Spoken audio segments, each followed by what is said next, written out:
వాటిని అప్పుడు ఇవ్వకుండా మభ్యపెట్టి పెండింగ్ పెట్టి ఎన్నికలలో ఇవి ఇస్తే జర్నలిస్ట్ సోదరులు మళ్ళీ నాకు ఎన్నికలలో ఉంటుందో ఉండదో అనే ఒక ఆశతోని పెండింగ్ పెట్టుకుని మళ్ళీ నేనే కదా గెలిచేది, మాదే కదా ప్రభుత్వం, వచ్చిన తర్వాత చూస్తామని ఒక ఆశతోని దాన్ని పెండింగ్ పెట్టింది. ఆయన ఏం చేసిండు, మొన్న కాంగ్రెస్ ప్రభుత్వం అధికారంకి వచ్చింది, టీఆర్ఎస్ పార్టీ లేదు, అధికారంలోకి రాలే, కానీ మళ్ళీ వచ్చి ఆయన మళ్ళా మొన్న జర్నలిస్ట్ సోదరులు వరంగల్ తూర్పు నియోజకవర్గంలో దాదాపు 200 కుటుంబాలు ధర్నా చేస్తుంటే ఆడికి వెళ్లి సంఘీభావం చెప్తాను. ఆయన కథ ఎట్లున్నదంటే దయ్యాలు వేదాలు వల్లించినట్టున్నాయి, నక్కలు నీతి మాట్లాడినట్టున్నది.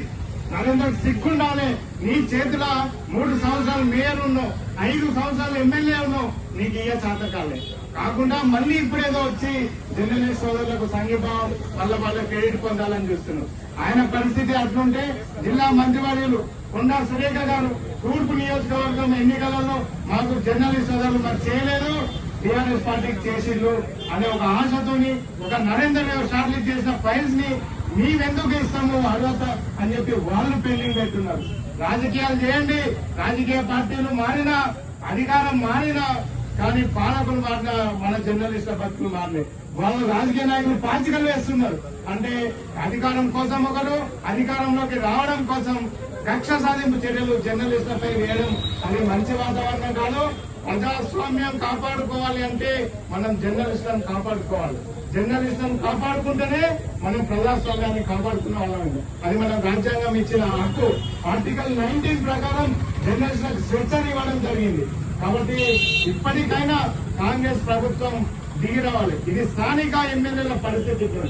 కేసీఆర్ ఏం మాట్లాడినప్పుడు మా జర్నలిస్ట్ సోదరులకు తెలంగాణ రాష్ట్రం మొత్తంలో కూడా మోడల్ గేటెడ్ కమ్యూనిటీలో కార్పొరేట్ కంపెనీల యొక్క గేటెడ్ కమ్యూనిటీలు ఎట్లా ఉన్నాయో ఆ విధంగా జర్నలిస్ట్ కాలనీలు ఏర్పాటు చేస్తామన్నారు.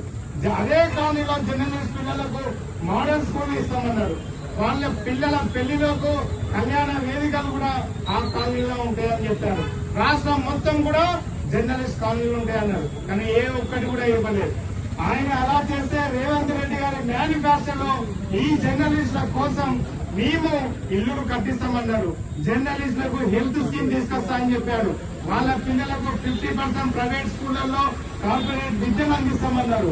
కార్పొరేట్ హాస్పిటల్లో కూడా వారికి వైద్య సదుపాయం చేసే విధంగా హెల్త్ స్కీమ్లు తీసుకొస్తామని ఇదే రేవంత్ రెడ్డి అనేక వేదికలలో ఎన్నికల ముందు చెప్పారు.